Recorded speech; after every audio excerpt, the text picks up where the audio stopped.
Por favor, vamos a empezar con la segunda parte de esta mesa redonda. Nuestro siguiente ponente va a ser Miguel Ángel López Fernández Santos. Miguel Ángel es licenciado en veterinaria por la Universidad Complutense de Madrid en el año 1981. Es diplomado en sanidad por la Escuela Nacional de Sanidad, diplomado en dietética y nutrición por la Universidad de Valencia, máster en salud pública por la Universidad de Valencia y auditor de sistemas de calidad por la Consejería de Sanidad de la Generalitat Valenciana. Miguel Ángel ha trabajado como veterinario titular y como veterinario inspector de área de la Generalitat Valenciana, de la cual está en excedencia, y actualmente es, entre otras cosas, profesor emérito de la Facultad de Ciencias Gastronómicas y responsable de seguridad alimentaria del Basque Culinary Center. Ha publicado varios libros como autor y más de 20 artículos en revistas de impacto, tanto nacionales como internacionales, todas ellas sobre temas de seguridad alimentaria. Miguel Ángel nos va a hablar sobre estudios sobre carne madurada, cuando quieras.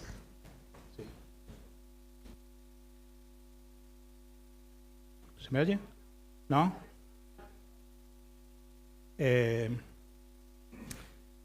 Voy a cambiar lo que iba a hablar, solo es un segundo. Como ha habido, veo falta de concreción en algunas cosas, quiero explicaros cómo entiendo yo lo que es la maduración, la fermentación y la putrefacción. Simplemente, en un minuto. Ay, gracias. Tened en cuenta que los procesos enzimáticos que se producen en la carne en su descomposición, procesos enzimáticos, con bolsa y sin bolsa, se producen en el momento que aparece el rigor mortis. Cuando las proteínas que se encuentran, vamos a hablar a lo bestia, rápidamente, en la musculatura, se rompen las estructuras, se crean aminoácidos, ellos se van degradando y forman aminas biógenas. Putrefacción se consigue cuando la temperatura es muy alta o cuando las condiciones hacen que determinados microorganismos. ¿Qué sería la fermentación? No actuaría esas bacterias en la proteína, actuaría en los hidratos de carbono, en el glucógeno del músculo y fermentaría. Da aromas de desayuno en Asturias, etc. Cuando giro la cabeza no se me oye, me parece, ¿no? ¿Qué sería la ese punto? Solo voy a poder mirar allí. ¿Qué sería la maduración? Esa estructura, esa rotura enzimática de las proteínas, pero sin que se generen aminas biógenas. Ojo al dato, que no se genere histamina, putrescina, cadaverina y todas estas mierdas que acaban en ina. Y eso se consigue controlando tiempos, humedad y temperatura. Eso es por la que estamos aquí. ¿De acuerdo? Si hay alguien que no está de acuerdo, que lo diga, Solo quería empezar a hablar de esto porque estamos hablando de maduración de la carne, de sabor de la carne, y estos tres puntos, fermentación, putrefacción y curación y maduración, están totalmente entrelazados. Por favor, si encontráis un perro muerto en una autopista, no hace falta comerlo, más o menos. Yo quería hablaros, soy veterinario, he sido tantos años inspector de sanidad que sigo considerándome inspector. Hace 13 años me ofrecieron la oportunidad de crear una facultad nueva en San Sebastián, una facultad, se llama así, de Ciencias Gastronómicas, y me fui para allá. Establecí el plan de estudio, trabajo. Se le llama Basque Culinary Center porque se dice mucho mejor en inglés, y a partir de ahí se trabaja en alimentos. Pasé al otro lado de la barra. Ya está. Vi las dificultades. Y es lo que quería hacer, las experiencias que hemos tenido estos 13 años que llevamos viendo cómo se madura la carne. No vale todo, Yo estoy con los compañeros anteriores que han estado hablando. No vale todo, no sirve, no se puede madurar todas las carnes. Lo mismo que no envejece bien un vino, lo mismo que no se afina bien determinados quesos, pues se tiene que dar un tratamiento específico de cada canal. un animal pequeño, sin apenas grasa, es difícil que madure y conseguir. Y luego el tema del sabor, que es lo que quiero hablar, de análisis sensorial, para explicar a qué sabe la carne. Porque para decir que algo está rico, joder, habrá que decir qué es lo que está bien hecho y mal hecho. Para eso nosotros sí que trabajamos mucho en análisis sensorial. Hay que comer mucha carne. Este cuerpo espectacular es por este. Y sobre todo por eso, ¿no? Porque hay que diferenciar colores, olores, aroma, retrogusto, etc. Y luego a partir de ahí puedes decir esto es una mierda o esto está muchísimo mejor. A partir de ahí.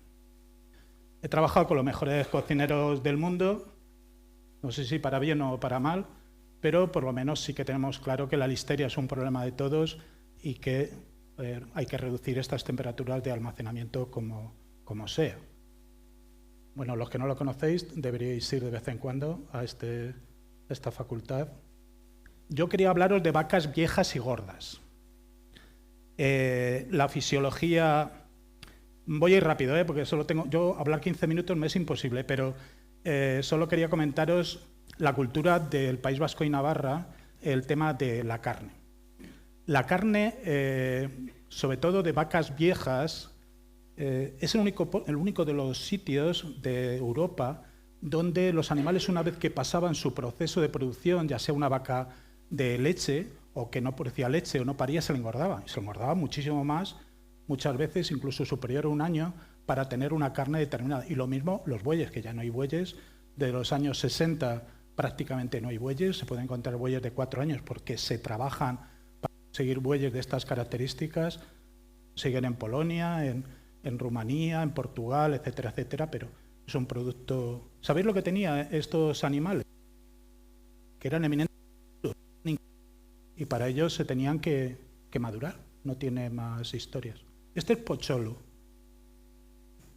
2.200 kilos, murió el año 2021, iba a morir el año 2023, pero se le murió antes porque las piernas no le aguantaban. Se vendió a unos precios... vamos, inconcebibles. ¿Esta carne merece la pena? Pues yo qué sé, no tengo ni idea. Estos son de... Muchas de las fotografías son mías, estas están hechas en El Capricho, en León, seguramente cuna de... muchas de ellas hace 12, 13 años, donde se empezó a madurar este tipo de carne. Se buscaba una que se reproducía mucho en países, sobre todo en Austria, en países... Rumanía, en Bulgaria, donde prácticamente la carne se comía a cucharadas, cruda, Se dejaba una maduración adecuada para que prácticamente el animal, con las temperaturas más frías que tienen allí, se podía madurar y al reducir la cantidad de agua se concentraban los sabores. Como tenemos animales viejos y gordos, a partir de los años 60... se creó, hay algo muy especial, sobre todo en el País Vasco, que es el mundo de la sidrería. ¿Habéis tenido alguna de la experiencia de ir a comer en una sidrería? Antiguamente las sidrerías daban, ibas a beber y comprabas sidra para todo el año, con lo cual te regalaban la comida que tomaban. Primero la gente se llevaba comida, o sea, no se agarraban un pedo del milenio y que compraban cualquier cosa, y las sidrerías luego empezaron a poner carne. ¿Qué carne utilizaban? La más barata. ¿Cuál era la carne más barata? Las vacas viejas y los bueyes con 20 años eran duras como una piedra. De ahí empezó esa historia, ese amor entre la parrilla y los animales viejos y madurados. Antes se dejaba perdidos en una cueva y ahora se regeneran de manera mucho más técnica. Esta foto no está trucada, este es el señor Gordón en León. Y estamos llegando, claro, a unos límites totalmente, sobre todo de precios, bastante insospechados. Esta carne, que es extremadamente dura, sí que tenemos la particularidad de que en los últimos años se ha reducido el consumo de carne casi a la mitad en el hogar. ¿Nos estaremos haciendo veganos o simplemente se consume menos carne de vacuno? ¿Hay un tema medioambiental o...? Sí que podemos, el consumo, estos son años del 2022, se consume casi en el País Vasco, Navarra, un poco menos de casi el doble que el resto del Estado. O sea que la filosofía, la cultura de la carne allá arriba se ha trabajado muchísimo y se defiende muchísimo. Yo quiero contaros un resumen rapidísimo de los diferentes proyectos fines de carrera, tesis, tesinas doctorales que hemos realizado con análisis sensorial de carne de vacuno. Este es nuestro nuevo centro de investigación que se inaugura el año 2025 y es exclusivamente, vamos a dedicar a investigación de alimentación. La facultad queda igual, pero ahí simplemente. Quería explicar un poco el fenómeno de lo que es la maduración. Maduración, pues ya sabéis, en seco en húmedo, seco en aire, con una ventilación controlada y una humedad controlada, y en bolsas de vacío, que sí, por supuesto, sí que se produce procesos enzimáticos que hacen madurar la carne incluso en vacío. Lo único que hace es que no pierde humedad. La filosofía es, claro, no se pierde peso, con lo cual algo madurado en húmedo, en vacío, pues hombre, tiene otra forma, otra historia y bueno, porque se pierde aproximadamente en un ciclo pues prácticamente un 30%, alrededor del 30% de peso de la canal, con lo cual eso encarece muchísimo el producto. Seco, vacío, ves cómo va cambiando los colores, las formas, las estructuras. Lo que sí que tenemos que, en teoría, lo que es la maduración de carne mejora texturas, mejora concentración de sabores. Sí que nosotros tenemos claro que el hecho de que un animal madure, que se reduzca el porcentaje de agua, hace que concentre los sabores. ¿Eso está rico? Yo qué sé. Depende del gusto, ¿eh? Eso lo iremos viendo posteriormente. ¿Qué problemas tenemos asociados al envejecimiento? Primero, que las canales en las primeras 24 horas no se reduce la temperatura, con lo cual al colocarlo directamente, que es lo que el reglamento aún pone un poco más aclara, que consigamos las temperaturas de almacenamiento previo antes de empezar los procesos de maduración. Tiene que reducirse en 24 horas a entre 4 y 7 grados. Otro problema que tiene la carne al madurar es que absorbe todo el olor que haya por todos los lados. El olor la carne es impresionante. Es más, ahora con las nuevas tendencias, yo he trabajado mucho también con pescado, ahora se está madurando muchísimo el pescado, además con ciclos muy largos, con ciclos como, por ejemplo, puedes tener una lubina 3, 4, 5 meses madurando, consiguiendo este tipo de historias. Y el problema higiénico de siempre de contaminación cruzada, etcétera, etcétera, que acaba siempre en las canales. Los problemas asociados, sobre todo, es el tema de la sequedad del producto. Se tiene que repelar absolutamente todo. Esto se tiene que hacer en una sala de despiece completamente aparte para evitar las contaminaciones cruzadas que pueda generar. ¿Que estos recortes se pueden utilizar para hacer preparados de carne? Pues supongo. Y se echan los polvos mágicos correspondientes, pues claro, si se da el tratamiento adecuado, yo no lo veo mal. ¿Que tiene una pinta? Pues yo qué sé. ¿Se puede hacer tartar? ¿Haríais un tartar vosotros? Se puede hacer, Poner la carne a 2 grados bajo cero para que puedas picarlo bien y luego la acidificas con pH por debajo de 5 y hacerlo rápidamente. Y luego le pones una yema encima, está de puta madre. ¿Lo prohibiríais vosotros? Yo no, pero esto es... Más cosas. Estos son fotos reales esto es de El Capricho en León. Esto es de hace 13 años. La cámara era una mierda, pero bueno, es un poco el criterio que se está... Me las encontré el otro día. O sea que... Bueno, nosotros lo que hemos hecho en el laboratorio... Nosotros lo que es análisis sensorial. Si alguien quiere la presentación, yo se la paso encantado, no tiene ningún problema. Es definir a qué sabe la carne, para luego hacer catas correspondientes con diferentes alimentos madurados. Simplemente eso, algo tan sencillo como eso. ¿Qué atributos sensoriales específicos debe tener carne de vacuno? Color, marmoleado, es decir, la capacidad de grasa que tenga en su interior. Si no tiene grasa aparte, o sea, un lomo sin estructura grasa es complicado para madurar. Eso es una zapatilla acojonante. Entonces, no. La homogeneidad, la uniformidad del color, muchas veces tras la maduración y el despiece aparecen varios colores, porque se ha desangrado o se ha perdido la humedad de forma diferente. Pues eso venderlo a 300 euros el kilo, a 200 euros el kilo es muy complicado. La apariencia de la grasa amarilla, hay alguno que, pues no sé, a alguno le gusta, luego lo que nos dirá de estas cosas, pero la grasa amarilla produce un retrogusto asqueroso que 3 horas después sigue oliendo a carne, ¿no? Este tipo dice, bueno, pues hay gente que le gusta, lo mismo que hay gente que le gusta la oveja asada, ¿no? Pero estas cosas.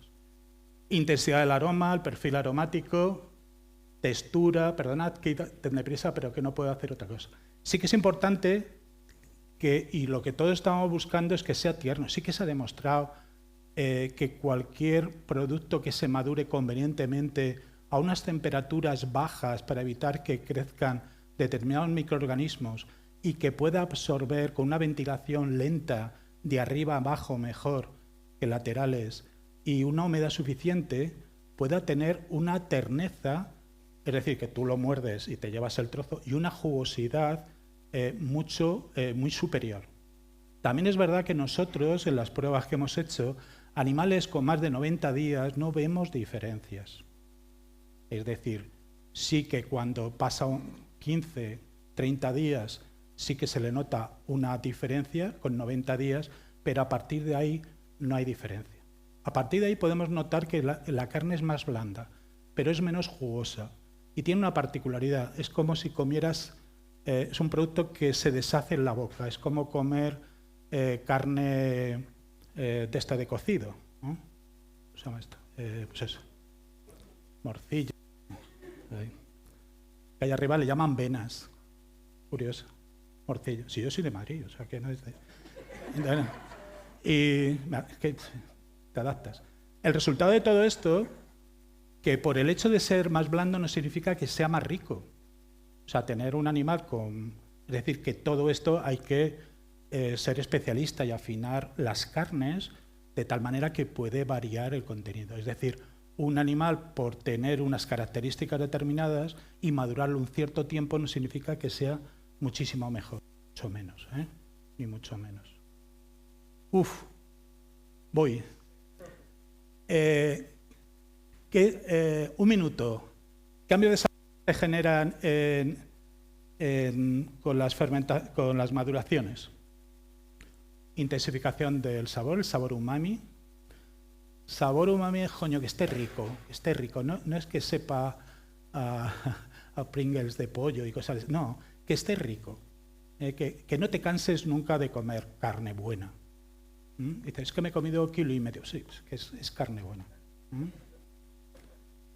Descomposición de las proteínas que produce estas enzimas proteolíticos, da un sabor característico, sabor carnoso, de satisfacción. Las notas de nuez y de mantequilla, que da sobre todo, se produce por oxidación de grasas o sabores terrosos o a setas.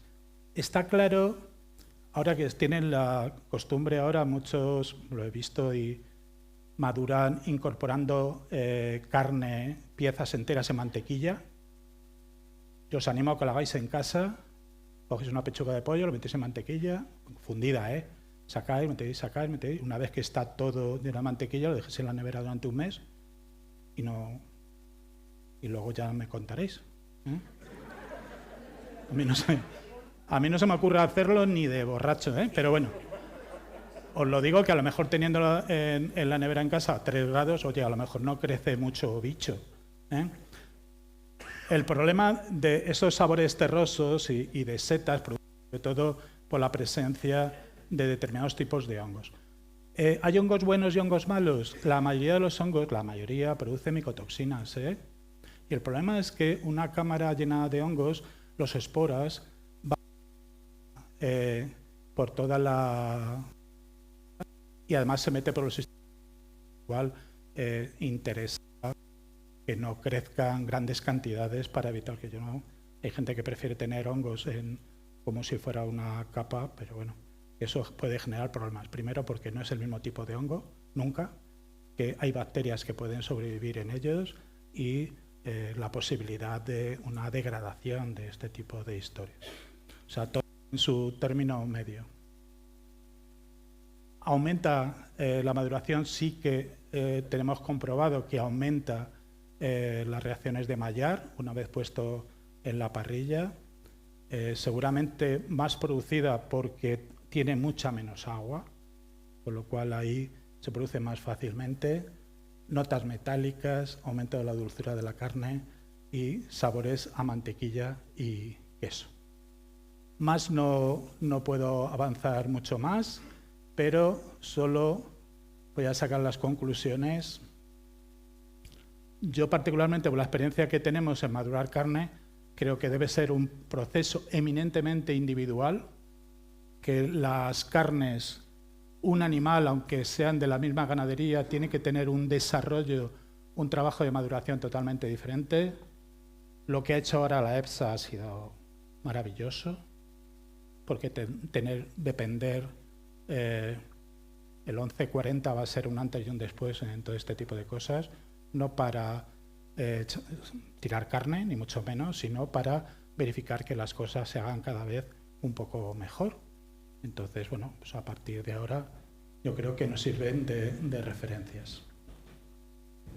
Con esto, solo para acabar, hemos observado 75 sidrerías en País Vasco y Navarra, la mayoría en un porcentaje por encima del 98%, madura la carne como máximo entre 30 o 40 días, compra carne con 30 o 40 días, no les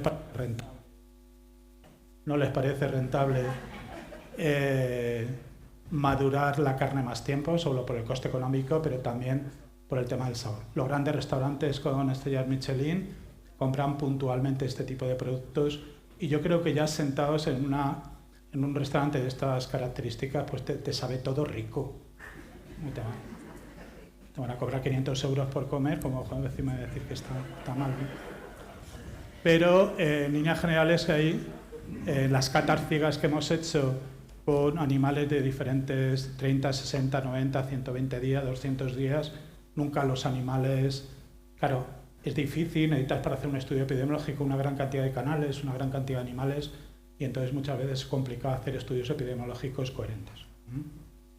Y nada más, lo que hemos hablado, simplemente creo que necesitamos formación en este tipo de historias, la gente que está trabajando en el sector, formarse en esta línea y que sigan trabajando ellos a mejor, no es su cuestión de... Al contrario, no, creo que es para tranquilo, que no es para cerrar, ni abrir, ni nada de nada, sino todo lo contrario, para hacer cada día las cosas mucho mejor, y abrir nuevos mercados, nuevos clientes, etcétera, etcétera. Nada más, perdonad que me haya pasado. Muchas gracias, Miguel Ángel.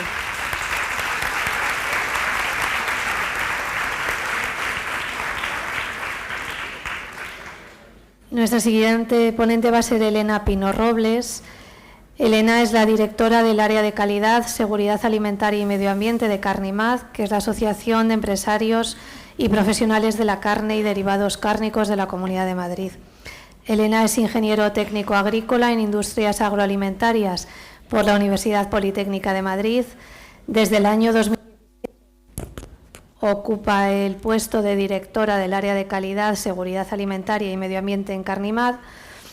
Y anteriormente ocupó el puesto de técnico en ese mismo área, así como técnico en el Centro de Difusión de la Innovación en la asociación, por lo que la mayor parte de su carrera profesional la ha desarrollado en el sector cárnico, ayudando a los establecimientos de venta al por menor de carnes a garantizar su innovación y competitividad en la producción de alimentos seguros y de calidad.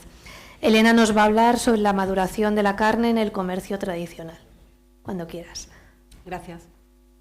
Buenos días. Bueno, pues Carnimad es la Asociación de Carniceros, Charcuteros, Polleros y Casqueros de la Comunidad de Madrid. Llevamos más de 90 años intentando representar y defender los intereses de nuestro sector, así como prestándole servicios específicos para su negocio. Formamos parte de CD-Carne, que es la Federación Española de Detallistas de la Carne. Creo que me pasa lo mismo que al moverme. Bueno, junto con otros gremios provinciales, desgraciadamente no en todas las comunidades autónomas hay representación sectorial, lo cual a veces dificulta mucho pues, el asesoramiento y la representación y la defensa y el conocimiento del sector. Por poneros algunos datos, en la Comunidad de Madrid actualmente pues, tenemos unas 1.900 empresas que mayoritariamente se sitúan. No sé si se me ha ido. Vale, ahora. En cuanto a qué tipo de empresas son, la mayoría son carnicerías o carnicerías con sección de charcutería. Mayoritariamente no tienen obrador, ¿vale? un 63%. Y se encuentran ubicadas en agrupaciones comerciales, aunque cada vez gana más terreno los establecimientos de calle. El año pasado, a principios de año, quisimos conocer un poco qué estaba haciendo nuestro sector, conocer cómo maduraban, y la mejor manera era preguntar a esas empresas que sabíamos que estaban madurando. La presentación va un poco sobre esas respuestas para conocer un poquito qué es lo que está haciendo nuestro sector. En primer lugar, le preguntamos si la carne madurada debe de ser de alguna raza, creían que tenía que tener alguna edad o provenir de algún sistema de producción específico. La mayoría, un 41%, nos contestó que creía que debía de ser de animales mayores de 48 meses, aunque como veis también hay otras respuestas en las cuales pues, también pues les parecía que creían que debía de ser de animales criados en extensivo, criados en pasto. Por otra parte, les preguntamos sobre la carne madurada que comercializaban, si provenía de un proveedor autorizado, si provenía de un proveedor autorizado y luego ellos la maduraban más tiempo, o si directamente ellos la maduraban. Mayoritariamente nuestro sector compra a un proveedor autorizado, aunque a un 38% la compran sin madurar y la maduran ellos. Igualmente, la maduración es principalmente en seco. Y ¿con cuántos días de maduración desde el sacrificio compran la carne? Pues aproximadamente con un mes, ¿vale? Esa era la respuesta más frecuente. ¿Con cuántos días de maduración maduran la carne contando con la maduración previa del proveedor? Las respuestas estaban entre 30 y 45 días. Teníamos algunas empresas que sí que llegan a 60 y 90 días, pero es algo bastante residual. Tipos de piezas, pues el lomo entero con hueso, es la pieza estrella. También está aumentando otras piezas como pueden ser la tapa y la picaña. ¿Cada cuánto tiempo adquieren carne madurada? ¿Cada cuánto tiempo la compran? ¿De cuánto es la rotación? Pues lo más frecuente es que sea mensualmente, ¿vale? ¿Y cuántos kilos adquieren? Es decir, ¿cuánto volumen de este producto? Pues igualmente las cantidades son bastante, no tienen mucha relevancia, son 25 kilos, 40 kilos, 30 kilos. Nos encontramos residualmente también con algunos que tienen pues unas compras mayores de 200 y 500 kilos. Y en cuanto a los controles, ¿qué tipos de controles realizan? Bueno, pues un 77% nos indicaba que realizaban controles de temperatura, un 22% controles de humedad y nadie realizaba controles de velocidad de aire. ¿Entre qué rangos de temperatura estaban controlando? Bueno, pues ellos lo más frecuente es que estemos entre 2, 3 grados, 0, 3 grados, algunos llegaban hasta los 5 grados y humedades entre el 70 y 80%. Controles microbiológicos. Realizan controles microbiológicos, no tienen, en principio no, el 75% no realiza esos controles sobre esa carne que madura o que compra madurada, no los pide. y un 18% nos contestaba que sí, que ya realizaba algún tipo de control. Instalaciones. ¿En qué instalaciones maduran la carne? Pues afortunadamente cada vez más tenemos cámaras de maduraciones específicas y un 25% todavía madura junto con el resto del producto. ¿Cómo exponen la carne madurada? Pues lo más normal es que la expongan sin pulir y la pulan delante del cliente. Clientes principales, ¿a quién va dirigida nuestra carne madurada? Al consumidor principalmente, que también la restauración y otras colectividades están un poco a la par.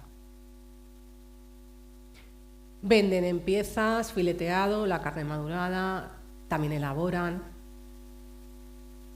Esta pregunta, la realidad es esta, por lo menos lo era así el año pasado, pero voy a decir que este año sigue haciéndolo, pero venden carne picada de vacuno de más de 15 días y elaboran preparados de carne picada de vacuno de más de 15 días, en un 50% cada una de las respuestas. ¿Qué tipo de práctica realizan a la hora de comercializar la carne madurada? 26% tienen tajo o cuchillería independiente, 13% separan o tienen mostradores independientes, 21% utilizan guantes, 39% no disponen de ninguna instalación específica, tajo, cuchillería independiente, pero realizan limpiezas intermedias y desinfecciones que ellos consideran que son eficaces. Les preguntamos también que con su experiencia en la maduración de carne, qué necesitarían, qué creían que se podía mejorar.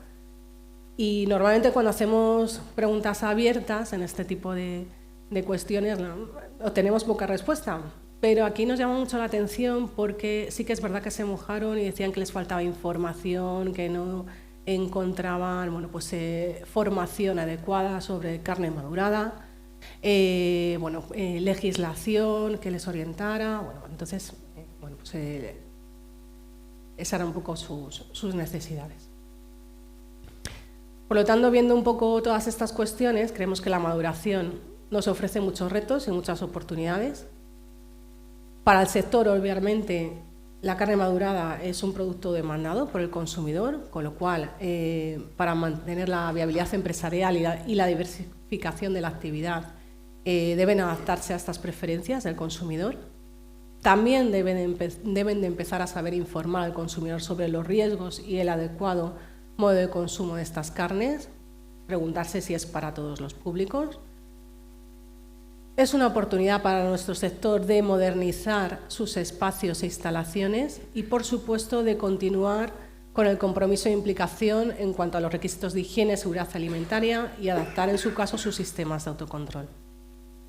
Creemos que también la maduración es un reto y una oportunidad para la Administración para aplicar criterios de flexibilidad en las pequeñas empresas, para exigir la profesionalización y formación de los oficios alimentarios, para unificar criterios de inspección, realizar campañas de información y formación sectoriales y conocer más a las asociaciones representativas sectoriales, sus sectores y su problemática. Y, por supuesto, también para nosotros es un reto y una oportunidad, porque obviamente todas las cuestiones que hemos planteado y sobre todo la última, nos ofrecen la oportunidad de que tenemos que realizar formaciones específicas y realizar documentos, guías sectoriales en cuanto a la maduración para nuestro sector. Precisamente este año vamos a lanzar una guía de maduración de piezas cárnicas para nuestros socios de Madrid. Es gratuita también para las empresas no asociadas a través de nuestro centro Educarne, Centro de Formación e Innovación Cárnico para el sector, que la hemos podido realizar gracias al convenio de asistencia técnica que firmamos todos los años con la Comunidad de Madrid, que nos permite elaborar este tipo de documentos para nuestro sector. Y por otra parte, precisamente el fin de semana que viene, tenemos una formación específica, la primera que hacemos en maduración de carnes, que la vamos a hacer con la Escuela de Oficios de París, con la Escuela de Formación Profesional de París. Va a venir su director pedagógico a impartir esta formación de 14 horas durante el fin de semana, el día 29 y 30 de junio. con lo cual, pues por nuestra parte intentamos dar respuesta a las demandas del sector. Por mi parte nada más. Muchas gracias. Muchas gracias, Elena. Gracias.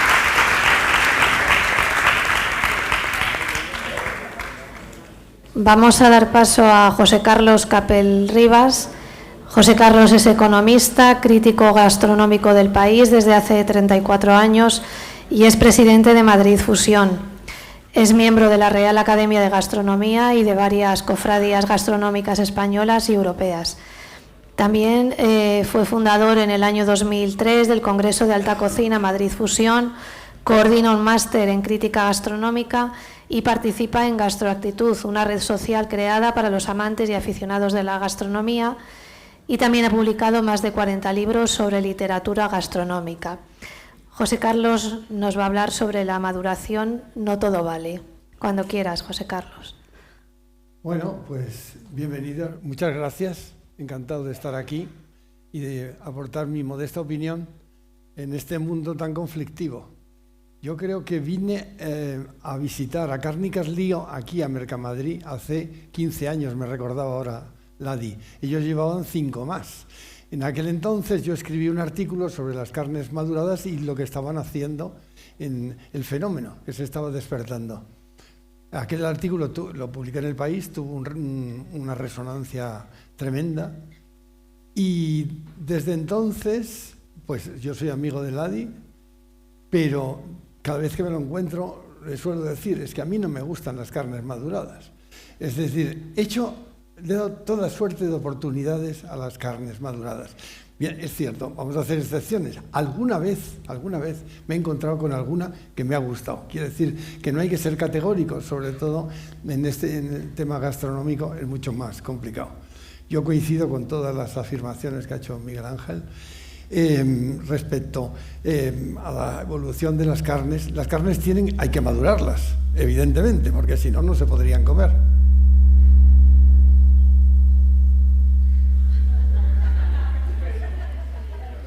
Un satélite que nos pasa. Las carnes hay que madurarlas, porque si no, no se podrían comer. Pero ¿hasta qué punto deben madurarse? Esa es la historia. 30 días. Yo soy vasco en un 50% de mí.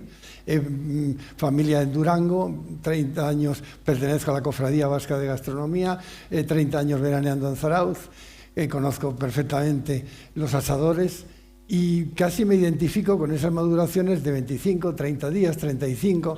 Yo creo que 60 días está bien. En algunos casos, como hace José Gordón en El Capricho, en Jiménez de Jamuz, pues que lleva los bueyes a más de 3 meses, 4 meses. No sé, son animales muy grandes que requieren maduraciones lentas, muy lentas. Pues puede ser, no me opongo a ello. Pero en general, todos los años participo en San Sebastián Gastronómica, en el Congreso de Gastronomía de San Sebastián, como miembro del jurado del concurso de chuletas, que es el gran icono, uno de los acontecimientos del Congreso. Y pues no gana nunca una chuleta madurada, siempre no ganan. No quiero decir, allí es una cata ciega. Luego, ahora les hablaré de otro tema, y es el de las hamburguesas. ¿Saben ustedes cuántas hamburguesas se consumen en España al año? La cifra es escalofriante. 550 millones de hamburguesas al año. 550 millones. Teniendo en cuenta que somos 44 millones o algo así, tocamos a 14 hamburguesas por individuo al año. Yo me debo comer 1 o 2. Quiere decir que hay chicos que están tomándose, o personas mayores que se toman 40 y 50 hamburguesas al año. Bueno, pues en este capítulo de las hamburguesas he visto que la carne madurada tiene como un filón, un resquicio, porque ahí, quizá porque los aderezos que acompañan a la hamburguesa, el ketchup, las salsas, los picantes, soportan muy bien el sabor de las carnes maduradas y funciona estupendamente. También he participado como miembro del jurado en el concurso nacional de hamburguesas 4 años consecutivos que se celebra en La Coruña bajo los auspicios de Estrella de Galicia, participan muchísimos concursantes de España entera, y ahí las hamburguesas, las carnes maduradas tienen una notoriedad importante. Llegan a posiciones, están entre los finalistas, entre los 3 primeros, 4, no sé cuánto. Luego, a mí todo lo que sea, yo respeto por completo cualquier tipo de maduración o cualquier proceso, pero lo que me pregunto es si se madura algo más de lo habitual, es para que eso tenga un sabor, para que mejore. Y entonces, esa mejoría de la carne en general es lo que yo no he sido capaz de apreciar. Pero la palabra madurar tiene una connotación mágica en este momento. Es como algo que estimula las papilas gustativas de los comensales. Se madura todo, se maduran las verduras. Rodrigo de la Calle, en el invernadero, madura zanahorias. Y las zanahorias están duras como piedras, pero cuando se dejan madurar, se convierten flácidas y se caen de blandas, hacen este arco. Bueno, pruébalas, me dice a mí. Joder, qué buenas están. Realmente la evolución de esa verdura, esos tubérculos, cuando pasa cierto tiempo, pues se concentra el sabor, pierden agua, se intensifican y tienen una textura suave, agradabilísima. Bueno, yo no estuve ayer en las jornadas del pescado, pero el mundo del pescado está atravesando en estos momentos una fiebre colectiva en el mundo entero. Lo digo porque, claro, a Madrid Fusión hemos traído grandes cocineros que están especializados en la maduración de los pescados. Joshua Neelan, que está en Sydney. Este hombre dice, un pescado no puede tocar el agua dulce desde que sale del mar, inmediatamente. Se limpia con trapos, se viscera perfectamente y entonces practican una técnica japonesa que es quitarle la primera piel al pescado. Tiene 2 pieles el pescado, una adherida a la carne y otra exterior con las escamas. Se le quita la primera y se deja madurar pues 10, 12, 14, 15 días, pero bueno, llega a 15 días. Y Koji Kimura, japonés, 60 días de maduración, he probado yo un pez espada. Los japoneses maduran envolviendo los pescados en papeles. La humedad es lo que produce la descomposición, entonces envuelven el pescado en papel, se lo quitan a diario y vuelven a ponerle un papel nuevo. Y así van viendo la evolución del pescado hasta que llega a un punto. Bueno, pues el tal Kimura es el rey de las maduraciones en Japón. Ha tenido seguidores, ha hecho nigiris con pescados madurados, pero no demasiado. No ha tenido un éxito que sea exagerado. Acabo de llegar del Congreso de los Mares en Tenerife. Entonces, en Tenerife me he encontrado a un científico con Jesús Arrieta, del Centro Oceanográfico de Canarias. Y está con un cocinero que se llama Diego Stanhofer en un hotel, creo que es el Hidalgo, algo así, madurando toda suerte de especies marinas del Atlántico canario. Si les digo a ustedes que tendría como 8.000 o 10.000 euros en pescado, yo lo he publicado en mi Instagram, si lo que quieren ver, es una sucesión inacabable de todos los pescados que se dan en el Atlántico, y 10, 15, 20, 25, 30, 35, y entre ambos están viendo cómo evolucionan los pescados y la evolución bacteriológica, y luego hicimos una cata y el que quedó ganador era una lubina que tenía 60 días, lubina de acuanaria, que no era salvaje, que tenía 40 días. Bueno, mi percepción es, digamos que, ecléctica. Hay otro individuo en Los Ángeles que ha conseguido convencer a todos los cocineros norteamericanos que los pescados frescos son aburridos. Fresh is boring. El pescado fresco es aburrido. Entonces, es aburrido porque me voy a encontrar lo de siempre. La carne, las vísceras, la sangre, es un pescado fresco, no tiene ningún interés, hay que dejarlo madurar. Bueno, no he probado sus pescados, pero ha conseguido crear escuela y doctrina en la costa oeste de Estados Unidos.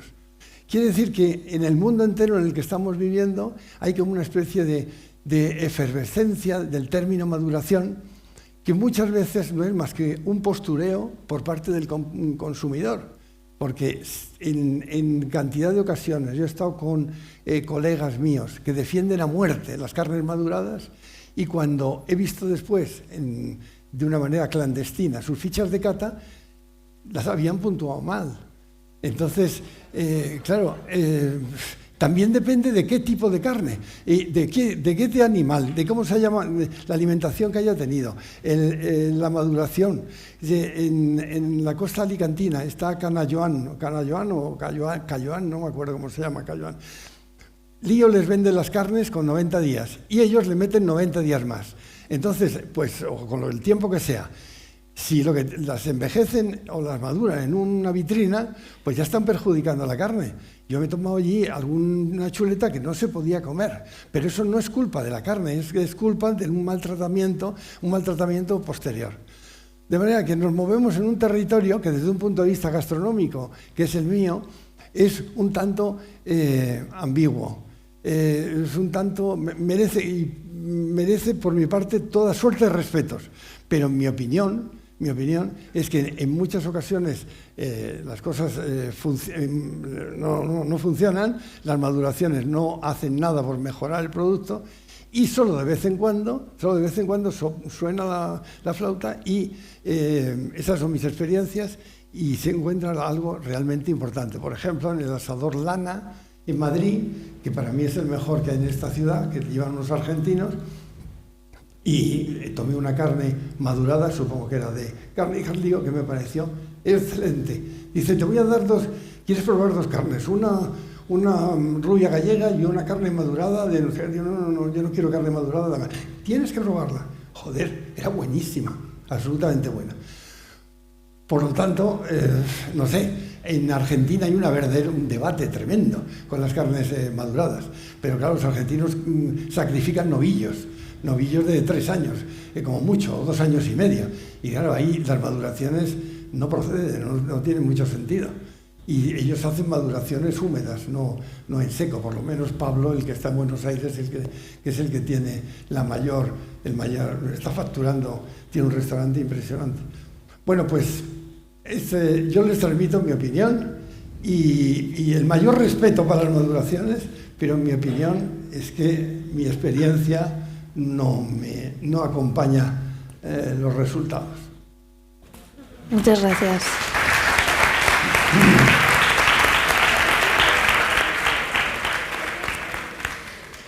Vamos a terminar las intervenciones de esta mesa con Daniel Barrio Monedero.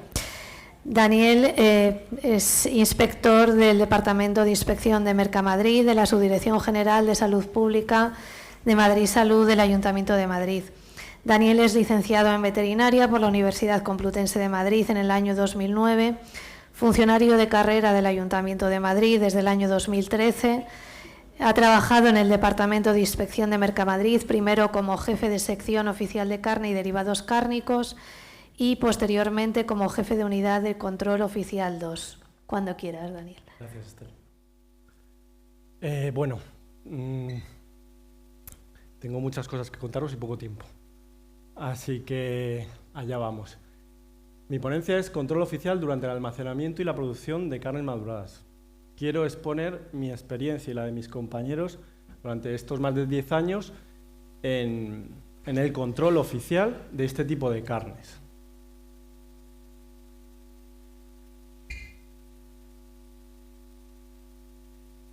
Cuando hablamos de control oficial y de carnes maduradas, hasta este año hemos tenido el inconveniente de que no había ningún tipo de regulación y, por lo tanto, era complejo el tema. Afortunadamente ya se ha publicado el reglamento este año, en el mes de abril, y a partir de noviembre, pues, tranquilo, Aladino, que podremos seguir. ¿Pero qué hemos utilizado hasta ahora? Pues, hombre, desde luego no estaba regulado. Tenemos, para mí, dos legislaciones bastante importantes. El Reglamento 178 del 2002, la piedra angular de la higiene alimentaria en Europa, que concretamente en el artículo 14 para nosotros nos es muy útil. ¿Qué dice? No se comercializarán alimentos que no sean seguros, y esto es responsabilidad del operador económico. Es decir, son ellos los que tienen que poner en el mercado productos seguros. Eso para nosotros nos es útil porque establece el límite en lo que es la maduración y la putrefacción. Y luego, el reglamento más específico que teníamos hasta ahora es el reglamento 853 de 2004, que en el anexo 3, la sección 1, se incluye la carne de ungulados domésticos, es decir, la de vacuno, que es la que se madura y de la que vamos a hablar. Fases en las que realizamos nosotros el control a nivel industrial, es decir, aquí, la recepción, el almacenamiento y el procesado, despiece, deshuesado, etc. Vamos a comenzar con el transporte. Primero, ¿qué carne se madura? Es decir, aquí hacen el proceso de maduración, pero ¿cómo recepcionan ese tipo de carne? En canales completas, que luego cuartean, en pistolas, la pierna y el lomo, o el lomo con hueso con o sin solomillo. La mayoría de los productos cuando procede de Centro Europa, pues como veis en la imagen, viene embalado y enmallado. Luego se saca de la malla y aquí se madura. ¿Y qué nos fijamos en esta fase? Tres puntos fundamentales.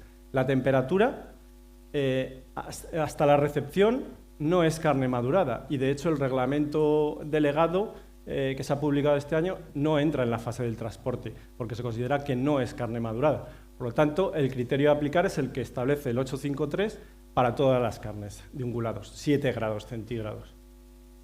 ¿Qué más controlamos en esta fase? 2, trazabilidad y etiquetado. Tanto si la canal viene del matadero como si es un lomo que viene de una sala de despiece, tiene que traer suficiente información para que sepamos estas dos cosas. Uno, el origen del vacuno, dónde ha nacido, despiezado, cebado y sacrificado, junto con un número de referencia que relacione la carne con el animal. Y 2, a ver, que no funciona esto bien. Y por otro lado, la denominación, es decir, el sexo y la edad del animal. Con ello le pondremos el apellido a la carne madurada de buey, novillo, cebón, vaca, en función de la edad, el sexo y si está castrado o no. Y lo tercero, y casi diría que más importante, es la marca sanitaria. A este nivel, tanto en la recepción como en la cámara, siempre tenemos que ver la marca sanitaria de los productos. Tenemos que ver que cumple los requisitos técnicos, es decir, la marca oval tiene que incluir el nombre o las siglas del Estado miembro, el número de registro sanitario del matadero y el CE, o desde abril ya se puede poner UE, en referencia a la Unión Europea. Una mención, los establecimientos no pueden eliminar la marca hasta que proceden al procesado del lomo, por ejemplo. Hasta el despiece, el procesado o la manipulación no pueden retirar la marca sanitaria. Por lo tanto, en la cámara de almacenamiento tenemos que ver la marca sanitaria. Y no podemos ver cosas como estas. Un marcador sanitario con un CEE. Esto implica que viene de un establecimiento que al menos ese sello no está custodiado por el veterinario oficial, porque desde hace mucho tiempo no se puede utilizar un CEE. O esto, que nos impide ver el Estado miembro de origen y el número de registro del matadero. O esto, el pulido de la grasa para quitar la marca sanitaria. Lo que esperamos ver es esto, Finlandia, con el número de registro del matadero, y lo que nos podemos encontrar es aquello, el pulido. En todos estos casos nos obliga a intervenir. ¿Qué piezas maduran los operadores económicos? El 90 y mucho %, no quiero afinar, el lomos. Pero algunos establecimientos, muy poquitos, como por ejemplo Cárnicas Lío, madura la canal completa, otros también maduran la pierna, faldas, cada día se maduran faldas, y en los últimos años se ha puesto bastante de moda la tapilla, que el nombre comercial en la hostelería es la picaña, porque es el corte brasileño que corresponde a la tapilla. La tapilla es una pieza del despiece de la pierna. Segunda fase del control oficial, almacenamiento. En las carnes maduradas, sobre todo las condiciones ambientales, pero antes quiero hacer mención a dos situaciones. Uno, las cámaras o salas de maduración son de uso exclusivo. Pues hasta ahora la norma no decía nada, a partir de ahora tienen que ser de uso específico. Y lo que teníamos hasta ahora es que el 853 nos decía que no podía constituir una fuente de contaminación de la carne, ni de la carne madurada a lo que emitiésemos, ni al revés. Y no parece adecuado que un producto tan premium introduzcamos en la cámara otros productos alimenticios que aporten humedad, olor o incluso que tengan otro criterio de temperatura. Y lo segundo es cómo se almacena esta carne que se va a madurar. Aquí hemos visto una evolución y me gustaría comentarla. Antes siempre se hacía la maduración colgada en vía, taladrando en la columna vertebral, se colocaba un lazo y se maduraba en vía. Pero vemos que en los últimos años cada vez se utilizan más este tipo de plataformas o carros, los que se colocan los lomos, y lo importante de estos sistemas, como creo que ha comentado antes Paloma, es la perforación para favorecer la aireación. Y vamos con las condiciones ambientales. Quiero abrir un pequeño paréntesis. Ya hemos dicho que el requisito de temperatura que establece el 853 es 7 grados centígrados. Luego, parece que nuestro control oficial debería ir por ahí, pero hay que recordar que su sistema de autocontrol puede ser más exigente que el requisito legal establecido. Por lo tanto, si ellos dicen que para el proceso de maduración es importante tenerlo entre 0 y 2 grados, nuestro control oficial consistirá en verificar que cumplen esa temperatura, no solo los 7 grados. Por lo tanto, yo os pongo aquí lo que ellos como autocontrol se exigen y hemos visto con carácter general. En cuanto a la temperatura, pues los rangos siempre en sus cámaras están entre 0 y 3. El reglamento, la modificación, pone de menos 0,5 a 3. Y para ellos lo fundamental es evitar fluctuaciones de temperatura, que la temperatura sea constante, que lógicamente tiene relación directa con evitar el crecimiento microbiano. Concretamente con Listeria monocitógenos, que tal y como dice el informe de la EFSA, pues podría proliferar en la superficie de la carne porque prolifera a temperaturas de refrigeración. Segunda condición ambiental, la humedad. Aquí también hemos visto, bueno, aquí a diferencia de la temperatura, que ha sido algo básico para todos siempre, sí que hemos visto un cambio bastante importante a lo largo del tiempo. Vemos que cada vez más el objetivo es reducir la humedad en la cámara. Pero esto no ha sido así siempre. El objetivo, evitar la proliferación de mohos, pero durante mucho tiempo, por ejemplo, hace 10 años, todos los lomos que se maduraban tenían este tipo de pelo, que es el hongo que crece en la superficie de la carne y que produce ese micelio de hasta 3 o 4 centímetros. Esto a día de hoy casi no se ve, y no se ve porque la mayoría de establecimientos han introducido sistemas de captación de la humedad, por ejemplo, con sal, mediante cajas en la cámara de maduración, o extractores de humedad de ese tipo o de este tipo, directamente conectados con el desagüe.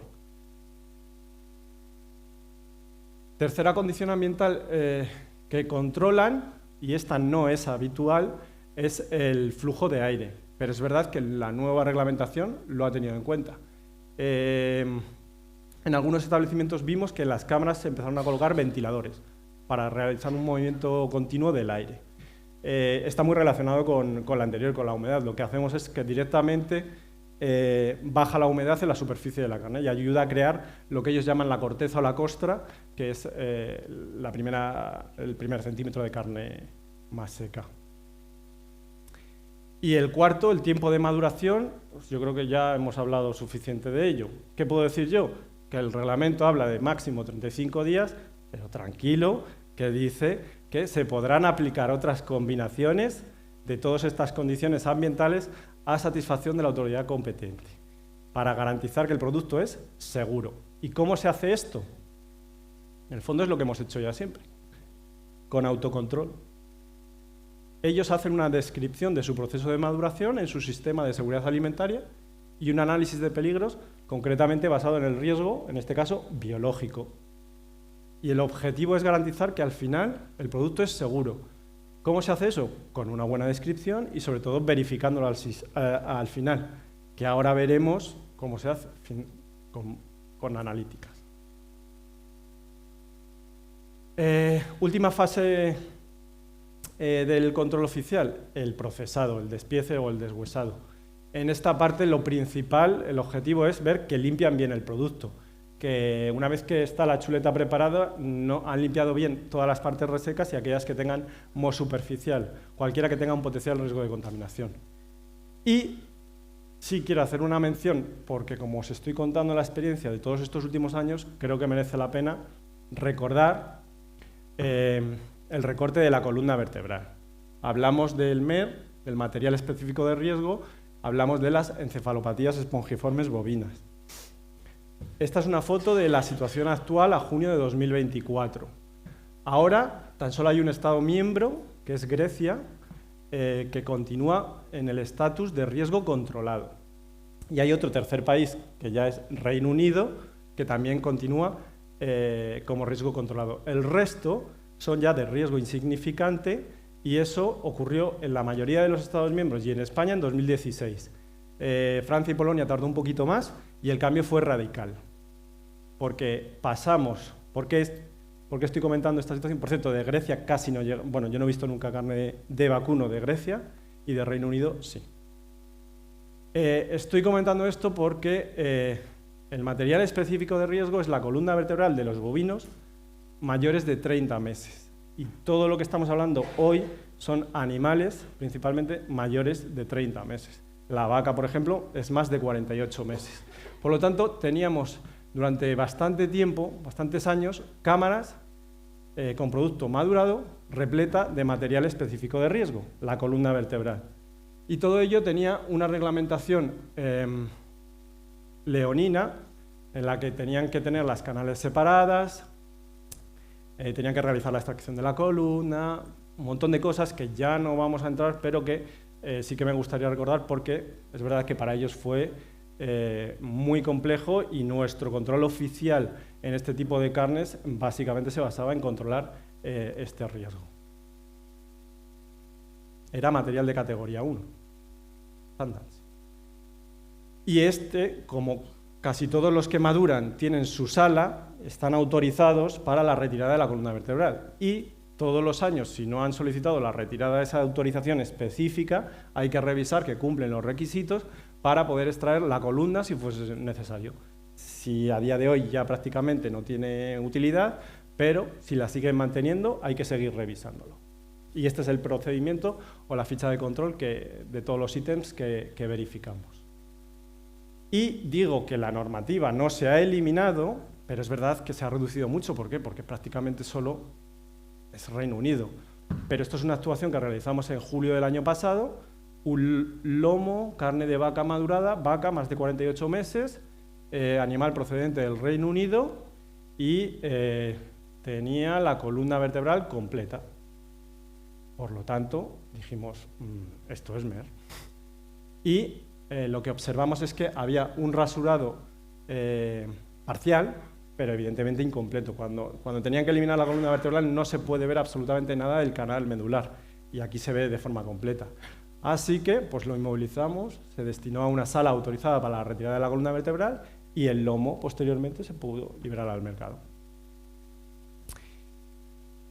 2 minutos. Pues mira, esto lo iba a pasar, pero quiero comentarlo porque nuestro compañero Miguel Ángel ha dicho una cosa. Nos hemos encontrado esta situación. Viene algún hostelero, marca el lomo que quiere para su restaurante y cuando está el momento óptimo de maduración pide que se lo envíen y que se lo envíen ya procesado, hecho chuletas. Y diréis, ¿qué es lo que hay al lado? Pues son los restos. Pero hay un problema, es que los restos, el establecimiento lo tiene categorizado como subproducto de categoría 3. Y todos los establecimientos están obligados a gestionar los subproductos de categoría 3. Luego esto no se puede enviar al restaurante. Lo del tartar no lo va a poder hacer. ¿Por qué? Pues porque están obligados a gestionar este tipo de subproductos. Esto ya lo ha comentado Paloma esta mañana, es las conclusiones del informe de la EFSA. que se publicaron, los principales riesgos asociados al proceso de maduración, y para finalizar 2 cosillas. Uno, los análisis. Los análisis dentro de su sistema de autocontrol, ellos establecen un procedimiento de maduración y al final lo validan cogiendo muestras cada cierto tiempo y viendo cómo está el producto. Tenemos, por ejemplo, aquí aerobios, enterobacterias, coli, estafilos, Clostridium perfringens, salmonella, shigella, mohos, levaduras, listeria, y sí que quiero pararme en este o el siguiente,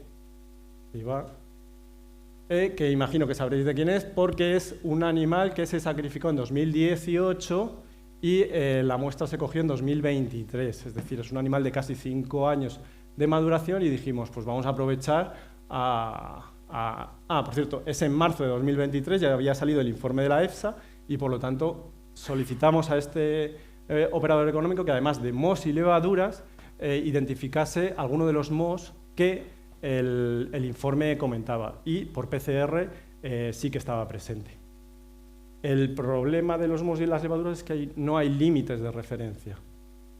Y la otra parte que hacemos nosotros es nuestros propios análisis, los análisis de control oficial. Todos los años hacemos una batería de muestras a este tipo de establecimientos de lomo madurado, vamos variando los conceptos a muestrear, por ejemplo, ragut de vaca, producto algo diferente.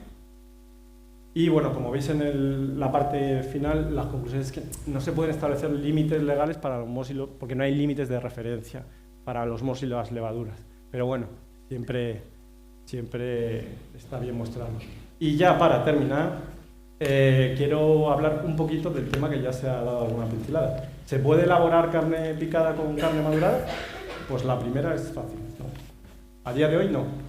Si cambia la legislación, sí. A día de hoy, la materia prima a utilizar para elaborar carne picada, 6 días, en el caso del vacuno, desde el sacrificio, o 15 si ha sido envasada y deshuesada. Por lo tanto, no.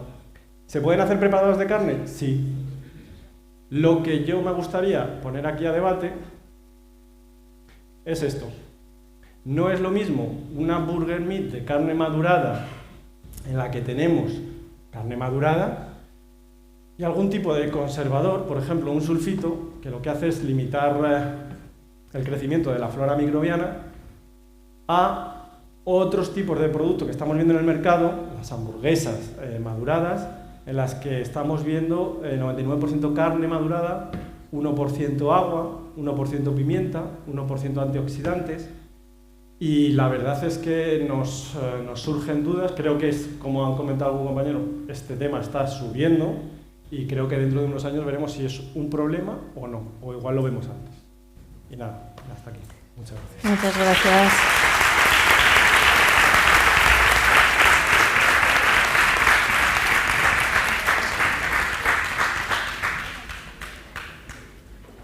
Vamos a pedir al resto de ponentes que suban con nosotros para iniciar un coloquio con las preguntas que tengáis.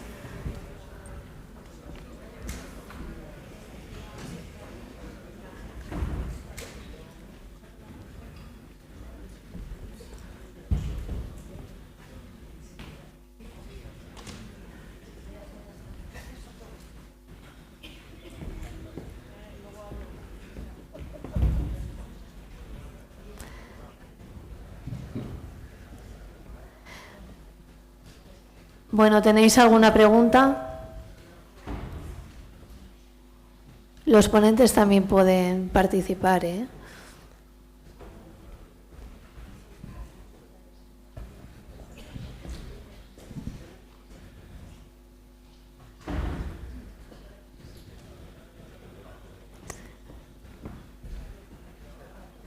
Bueno, pues voy a haceros yo una pregunta. En el caso de maduraciones de carne en establecimientos de restauración en las que en la misma cámara se comparte este tipo de carne con otro tipo de alimentos sin ningún tipo de control de temperatura y humedad, ¿cuándo se debería considerar carne madurada o cuándo carne no apta para el consumo?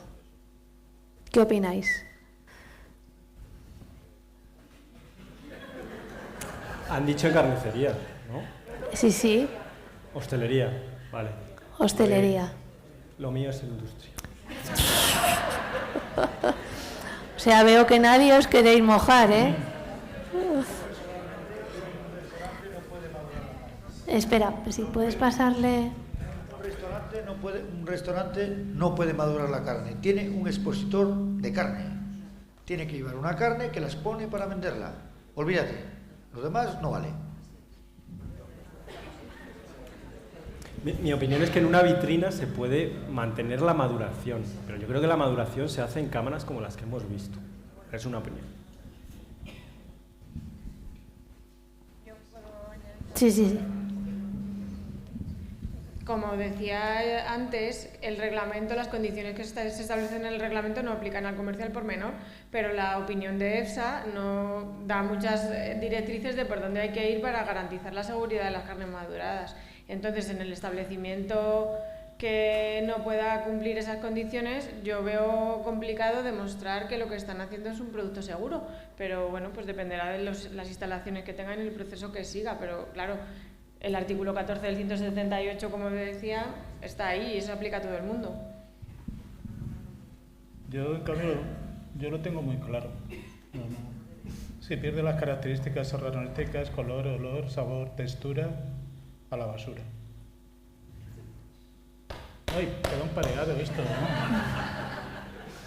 Si no podemos tener... Es decir, tú entras en un restaurante y te ofrecen una carne limosa y dices, no, esto lo han madurado, la luz de la luna, tal.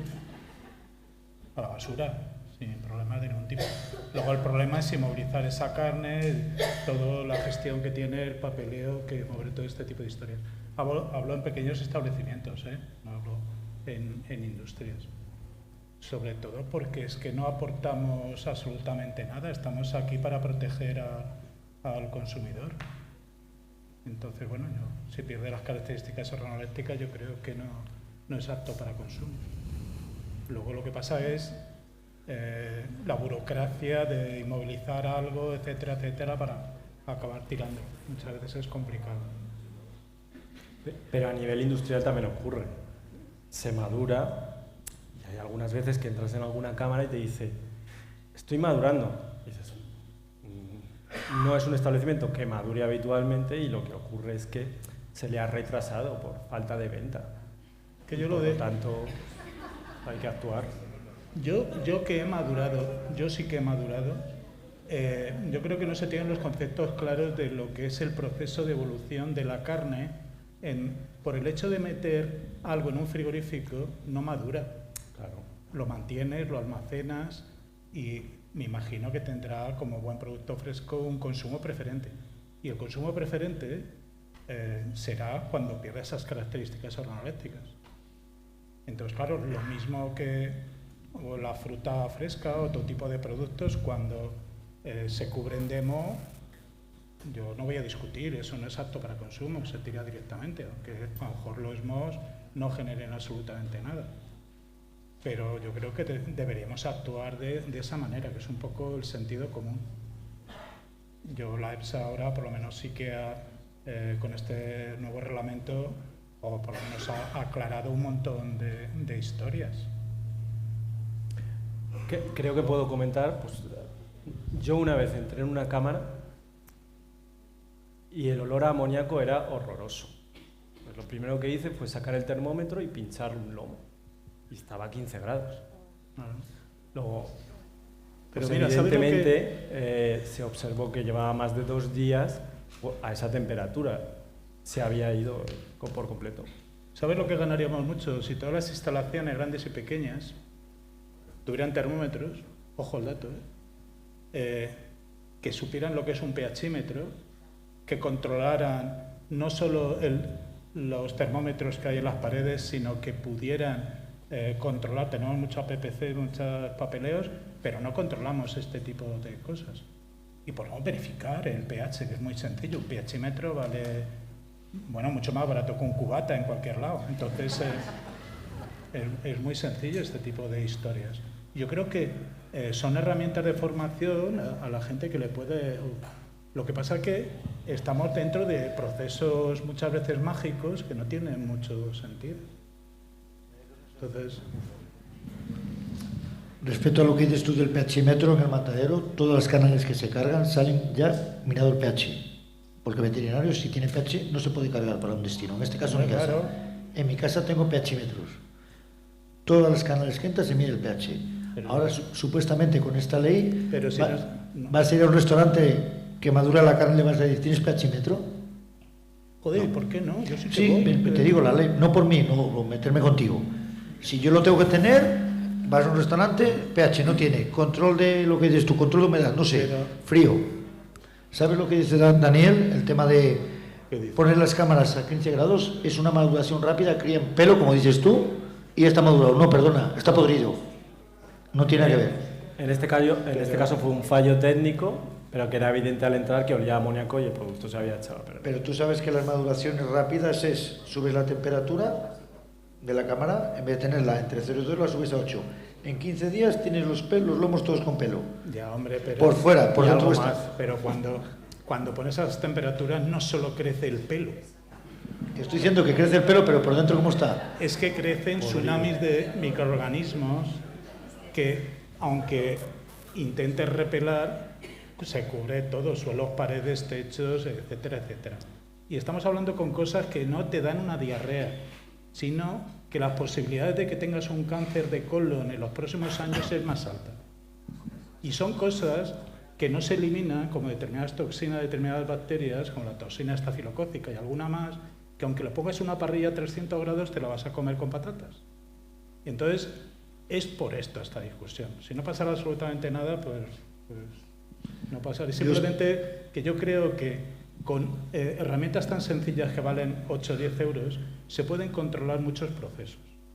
Que no es un gasto eminentemente en baterías, pero que en pilas, pero que no tiene más historia. Lo que sí que sabes es que determinadas canales con un pH determinado no se pueden madurar por el pH que tienen. No es que no se pueden madurar, es que eso no vale. Yo en mi casa no entra ni un kilo de carne que tenga pH. Pero como estamos hablando de restauración en general, que dice, pues yo esto lo voy a madurar. Pues bueno, este tipo de herramientas sí que serían muy efectivas y baratas. Yo estoy diciendo, es por cambiar un poco de sistema. Yo he sufrido 3 intoxicaciones en mi vida. Tengo anisakis de por vida, he tenido salmonelosis y he tenido otra enfermedad que es derivada de las dos. Una fue por la cococha, otra por el huevo. Y carne he comido mucha, muchísima, mucha. Hombre, menos mal. Tuve una ingestión de carne, pero por la carne nunca me he puesto mal. Porque estamos ya, si nos vamos a ver a esta pregunta que ha hecho esta chica, me parece correcta, si los restaurantes pueden hacer eso. Pueden hacer de todo, es como habla Capel, que conoce a un amigo que tenemos en común, al del Cañabota, que maduraba las carnes, ¿cuánto tiempo? Yo de repente estuve hace 15 días, que no sé si lo vistes, y lleva 4 años sin madurar los pescados. ¿Para qué te pones a la palestra en madurar pescados cuando tú coges una sardinilla así y la quieres tener 30 días? Pero si es así, ¿cómo vas a aguantar 30 días? Entiendo que un mero, sí, o un rodaballo muy graso, pero el resto es como las carnes, que parece que todo se basa en la carne. Lo demás no importa nada, es que la carne. Se lleva comiendo carne desde los ancestros. Porque yo vengo de un pequeño pueblo de León donde matábamos 3 cerdos y una vaca. Y se tenían 3 días al aire, a la intemperie. Venía el señor veterinario, cogía las muestras y te decía si se puede comer o no se puede comer. Los antiguos primitivos sacrificaban, salían a cazar los animales y lo metían en una cueva para estar comiéndolo. Ahora, en vez de avanzar en el tiempo, parece que estamos retrocediendo. Ya nada vale, y antes valía todo. Vamos a buscar un poco de equilibrio. Con lo que decías tú con tus diapositivas, yo también digo que por muy buena que sea la carne, si está mal hecho, me importa un cagajo. Yo quiero meter una carne, está en la boca rica, tierna, no me aporta otros sabores distintos. No sé si tiene 15 días o tiene un año, no me interesa. José Carlos Capel, que habláis del País Vasco, de las sidrerías, se vende carne del País Vasco, vaca vasca, pero si no hay vacas en el País Vasco, traen una carne de fuera que la tienen 8 días en la cámara y a comer. Está rica, bueno, pues si el menú sidrería vale 38 euros, con tortilla de bacalao, nueces y sidras gallas, ¿qué estás comiendo?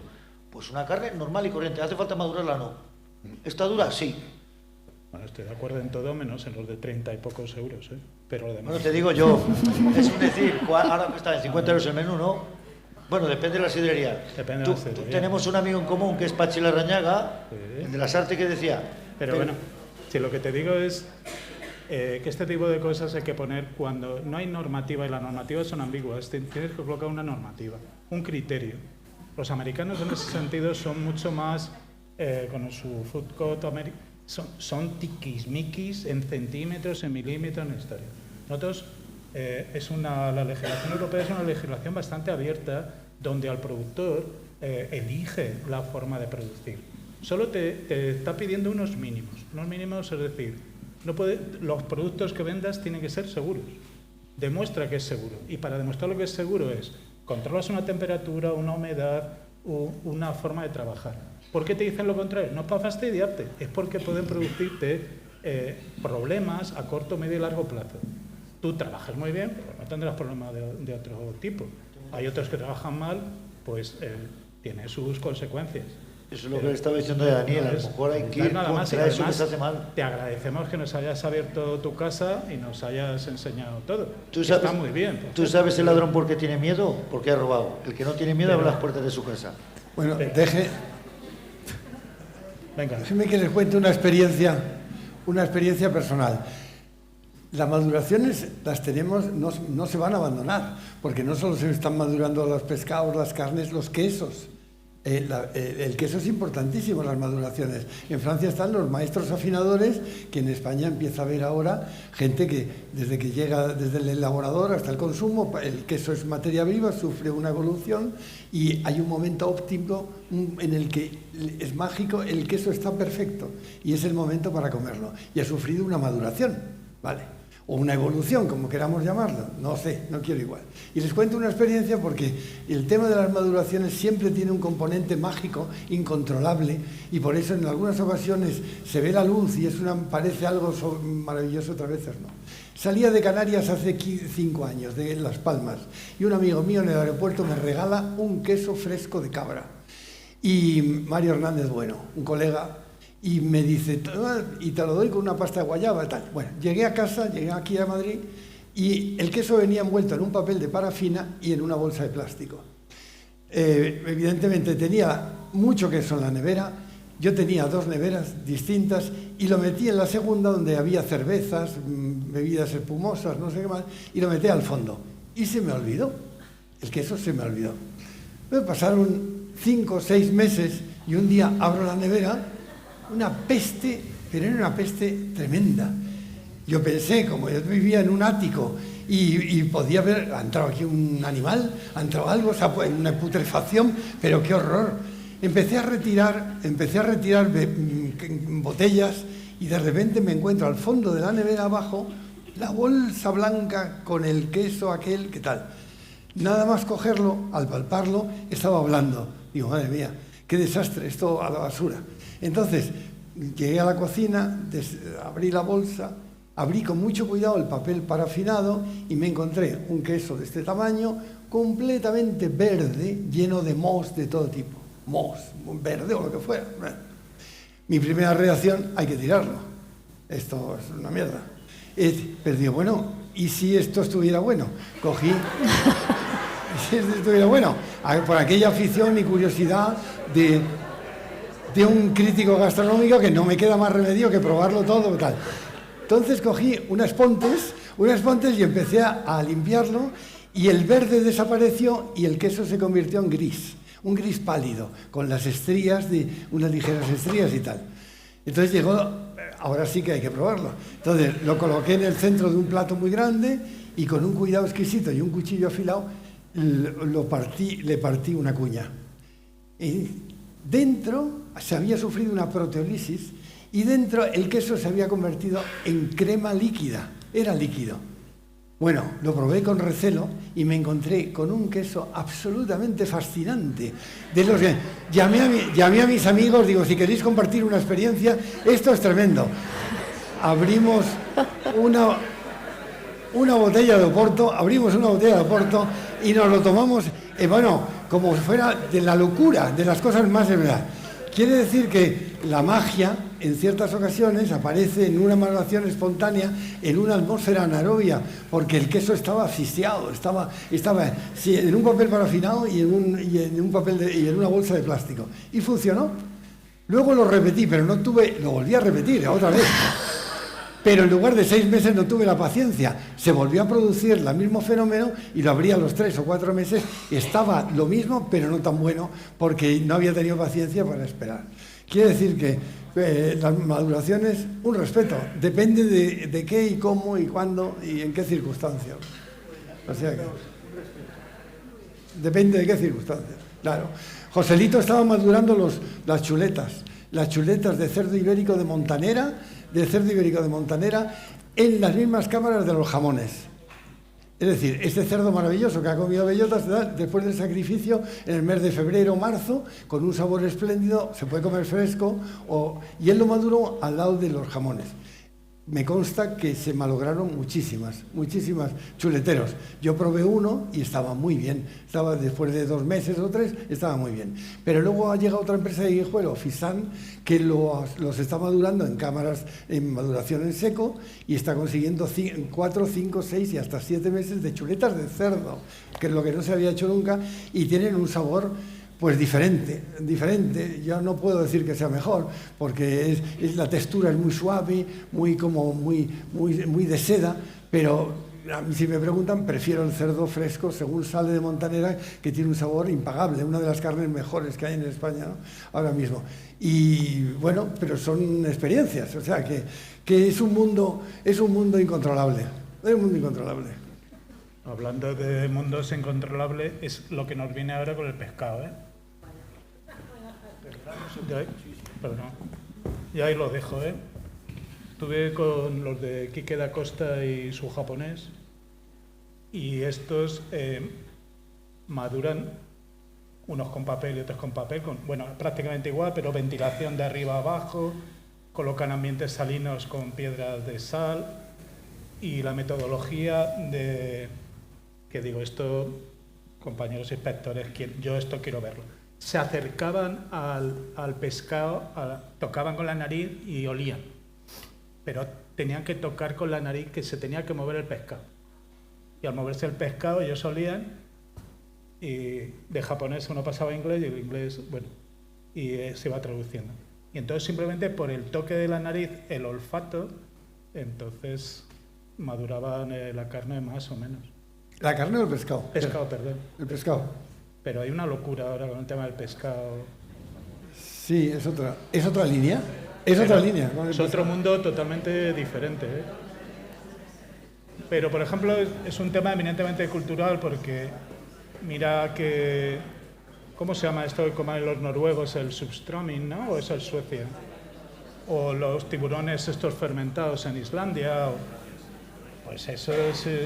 En teoría, según nuestra cultura, eso no habría Dios que se lo pueda comer, porque tú abres un producto que huele a cadáver, luego cuando lo pruebas, pues es cadáver también, ¿eh? O sea que no cambia mucho, no mejora mucho, ¿no? Sobre todo lo de los tiburones. ¿Has probado el tiburón este fermentado islandés? No. Hostias. No.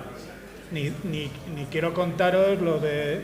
el tema de los grillos, las hormigas culonas colombianas, ¿Cuánta mierda hay que comer para llevarse un plato de lentejas a casa? Dios mío. ¿Qué ha pasado? No aplaudas. Pero que todo esto la normativa no lo cumple, pero seguimos teniendo ahí que tiene que ser un producto seguro, y que el que te vende el producto tiene que demostrar que el producto es seguro. Y nada más. Hay que comer de todo. Mira, has hablado de fermentaciones. Hace un año justo... Oye, no me toques ese tema que te pone nervioso. Que es otro curso, ¿eh? Es otro curso. Hace un año justo yo estaba en Seúl, en Corea del Sur. Cuando regresaba a España, me invitaron a comer a casa de un arquitecto diseñador cuya mujer era una experta, un radical absolutamente en el tema de la cocina coreana. Es muy difícil la cocina coreana, porque es una cocina de fermentaciones, todo, es donde tienen arraigo milenario, una cocina pobre en un país rico, como es ahora mismo Corea del Sur. Y entonces, en una mesa con los propietarios de aquella casa, me sacaron un pescado fermentado un año, y alrededor verduras, todo estaba fermentado. Es una cocina muy difícil, porque el paladar, es que no sé, Entonces, yo tenía el compromiso de comerme aquel pescado, porque tenía a los propietarios delante y al arquitecto y a la cocinera, que era tremendamente radical, o rechazarlo, que era un descrédito, que era una falta de cortesía. Me lo metí en la boca, estuve aguardando un rato y me levanté al baño a escupirlo. Porque ya era una baba, absolutamente. Era una baba, absolutamente. Yo decía, 4 horas después cojo el avión, y lo que me puede suceder a bordo del avión es que esto puede ser inenarrable. Claro. Pero nadie, una semana entera comiendo fermentado no me pasó nada, absolutamente nada, ¿eh? O sea, me inflé a fermentados de todo tipo, algunos nada. A mí me encantan los alumnos coreanos que tenemos, pues claro, vienen de otro mundo totalmente, bastante desquiciado, por cierto, y cuando llegan aquí, claro, ninguno quiere volver, por cierto, pero no por nada, allí se vive bien, pero es que dices que aquí se vive de cojonudo. Entonces todo te lo fermentan. O sea, todo. La carne, el pescado, las verduras. Pero claro, es que su vida es fermentar porque no tenían otro sistema. Cultivaban verduras, y venía el invierno. Entonces la única manera que tenían era fermentar todo debajo de la tierra, metido en hoyos, y hacían el kimchi, el otro, con sus picantes, que se te caen los labios al probarlo, etcétera, etcétera, ¿no? Claro, cuando prueban otra forma de entender los arroces, otra forma de entender, dice, pues yo sí, me parece maravilloso la cocina coreana y japonesa y tal, pero es que no han tenido más remedio comer estas cosas, pobrecillos, Te comete un tomate con un poco de aceite, es que ellos no han podido, Entonces comen kimchi porque no tienen más huevos comer kimchi, no tienen... pero ahora está con...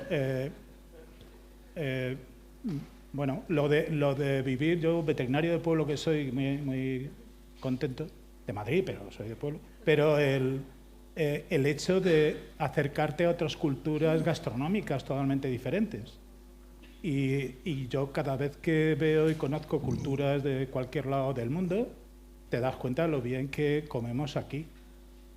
Nada más. Es decir, que es que además nos estamos volviendo, como lo que comentabas tú con las hamburguesas, nos estamos volviendo un poco... La mayoría de los países del mundo viene a ver lo que comemos nosotros y por qué tenemos una esperanza de vida tan alta. Y nosotros, anda, que no estamos haciendo tonterías con las smash burger, con los no sé qué, con los croissants rellenos de no sé qué que le llaman roll de su madre, tal, este tipo de historias. Pero vamos a perder un poco la coherencia.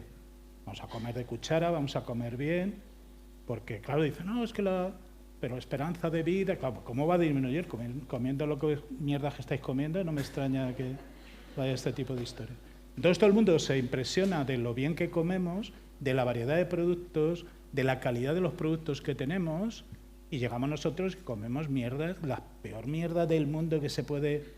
Ahora ya que me has tirado la lengua, que los productos fermentados, llevamos 5.000 años fermentando, más o menos. Y ahora descubre la gente los fermentados. Y se ponen a hacer kombuchas. La madre que me parió con las kombuchas. Pero fermentan té con los problemas que ha dado. Bueno, en Estados Unidos han regulado la cantidad de kombucha porque es un problema, primero porque puedes tener unos pH muy bajos, de tal manera que tú te estás tomando un vinagre más que otra cosa, con lo cual la FDA ha reducido la cantidad de la recomendación de consumo, pero también no lo debe tomar ni mujeres embarazadas, ni personas con problemas gástricos, etcétera, etcétera. Y aquí hablamos como, bueno, no tomas kombucha, eres un pringao. Este tipo de historias. La misma que la locura de la masa madre, pues sí, yo llevo pHímetro. No hay nada más como ir a un horno de panadería con un pHímetro, me da un pan de masa madre y hacer ¡clas! No cumple la normativa. Esto no es de masa madre. 3,9. Ya está. Pero hay que vivir un poco en esta historia. No hablo más, Bueno, ya. ¿Listos? Y yo lo único que sí me gustaría decir es que yo creo que también el tema de la maduración nos hemos quedado en el proceso, ¿vale? Pero yo creo que hay un punto importante en el punto de venta y en los restaurantes. Y creo que también se tiene que trabajar mucho el tema de la formación de los empleados de los restaurantes y de las cocinas, porque se va perdiendo, o por lo menos todo el mundo se queja de que no hay profesionales, y eso también es un riesgo para la salud, yo creo, ¿no? Es decir, muchas veces estamos poniendo una serie de productos en manos de personas que a lo mejor no tienen la formación y pueden hacer locuras. Entonces, volvemos otra vez a lo mismo, es decir, la maduración se la dejan a los que tienen que madurar, que luego tienes que mantener o tienes que hacer, vale, muy bien, pero no experimentemos que muchas veces al final los problemas vienen ahí, ¿no? Con las ideas con las que se despiertan pues muchas personas que no tienen formación. Entonces yo creo que también, independientemente, yo creo que la formación, ¿no? del personal que está ahí en los restaurantes y preparando las comidas, yo creo que es importante también. Y nada más. Bueno, como ya veo que no tenéis más preguntas, yo me tengo que ir a hacer unas cosas. Voy a concluir con una frase que dice: zapatero a tus zapatos. Cada uno que haga lo que sabe hacer, que no critique lo que hacen los demás cuando no lo ha hecho. Muchas gracias por venir, un placer. Tenéis las puertas de mi casa, los que dudéis de las maduraciones, entre comillas, normales hechas, y vamos a seguir comiendo carne, y vamos a estar tranquilos, que no hay ni un problema. Hay cosas más graves que todo esto.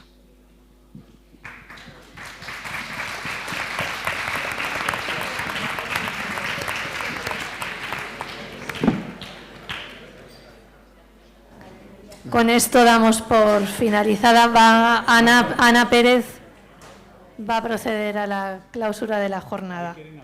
Esther. Ah, perdón. Vamos a esperar, ven. Un aplauso. Sí.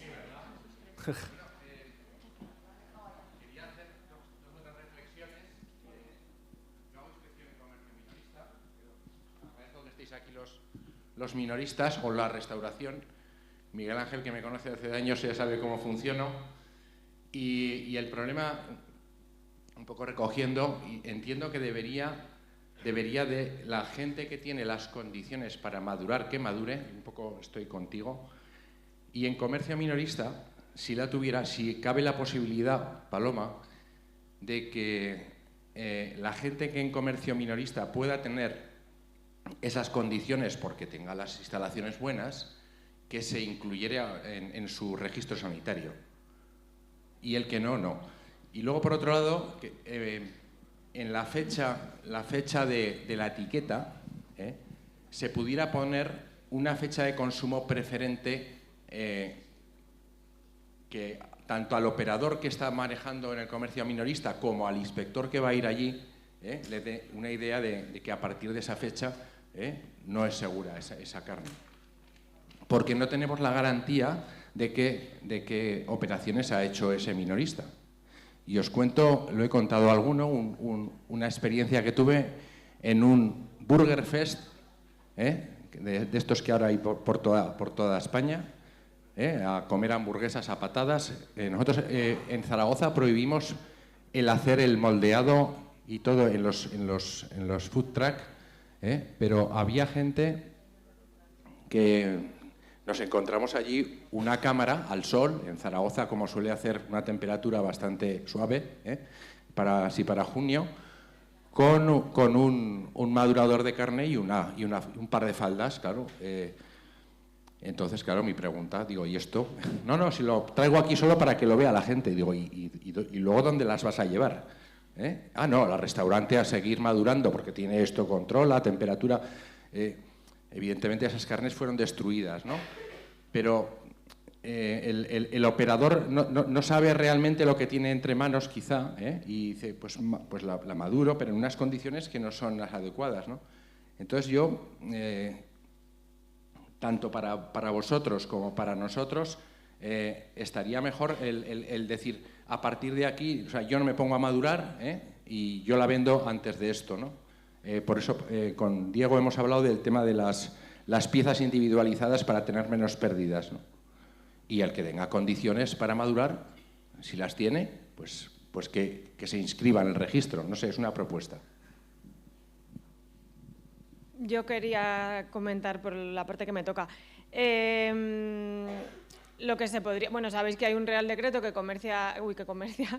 regula las condiciones del comercio al por menor, y ahí, pues ahora que tenemos un reglamento que establece las condiciones en los establecimientos autorizados, pues se podrían hacer muchas cosas, ¿no? Pero valorando la situación y tal, se podría hacer lo que tú dices, que sería limitar, o sea, no permitir que se hagan maduraciones en comercio al por menor, y entonces, para eso, el que lo haga, que se autorice, o si no, se podría establecer que las mismas condiciones que aplican en la industria apliquen en el comercio al por menor, sin dejar de ser comercio al por menor, o incluso limitarlo solamente a las carnicerías y que no se pueda hacer en restauración.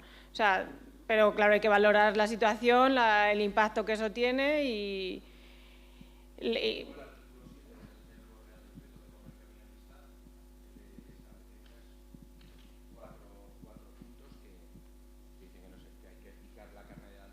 claro, igual que se ha puesto en el Real Decreto que las condiciones de la carne picada que aplican en la industria se tienen que aplicar en el comercio al por menor, pues se podría hacer de una manera igual. Pero bueno, nos vamos con la y sobre todo formación idea. Bueno, claro, al lo de la personal, formación eso siempre me parece fundamental. Sí. Bueno, no sé si se me oye.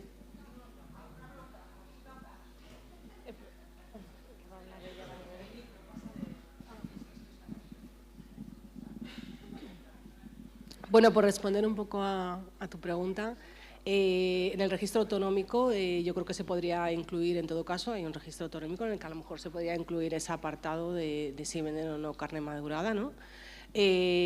Porque si los establecimientos de comercio al por menor entran en el registro industrial, el registro general, tendrían que cumplir las condiciones que implica un registro al por mayor. Entonces yo creo que no las van a cumplir, ¿no? No solamente es cuestión de introducirlos en un registro y que solamente tengan una cámara específica para la maduración, sino que luego a lo mejor el resto de instalaciones o la forma de manipulación.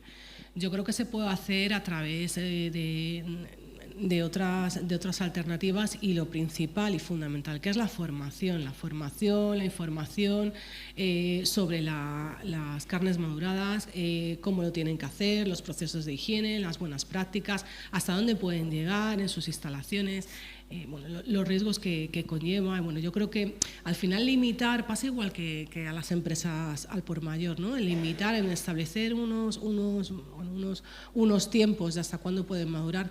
Realmente el comercio minorista, en su mayor parte, no hace maduraciones de más de 45 días. Y eso yo no creo, porque las llevamos haciendo muchos años. O sea, esto no es una cuestión de una moda actual. El comercio al por menor esto lo ha vendido vacas y bueyes desde los años 70, de los 60. Entonces, bueno, eso siempre se ha dejado enternecer, como decían antes los compañeros, ¿no? El producto para que pudiera comerse. Entonces, bueno, esto es algo que bueno, yo creo que limitar al final no es la cuestión. Que se les pidan más controles, mejoren los procesos, que tengan más formación. Por ahí yo creo que es lo que necesitan mayoritariamente las empresas. Al final lo necesitamos nosotros, que este tema de la maduración nos ha creado mucha inseguridad a todos, pues imaginaros las propias empresas, ¿no? Hola. Yo quería preguntaros a los que maduráis carne, si cuando mandáis la carne a algún establecimiento o a donde sea, también lo mandáis con una fecha de consumo preferente o de caducidad o con unas instrucciones. Quiero decir que cómo se manda esa carne a un establecimiento donde en principio no sabemos, minorista, no sabemos si van a seguir madurándolo, no van a seguir madurándolo, simplemente lo van a tener allí manteniendo la maduración.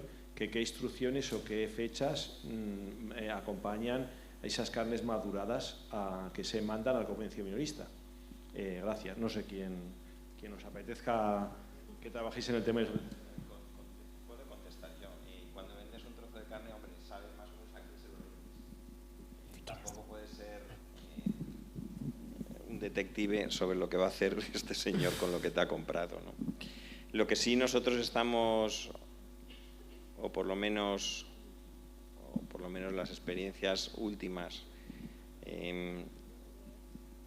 viendo un poco cómo va evolucionando el sector hostelero, de la restauración, lo que nosotros estamos promoviendo es que ya directamente ese producto se prepare y sea listo para consumir, es decir, el porcionado que hablaban antes, el envasado ya individual, incluso la congelación del producto en restaurantes.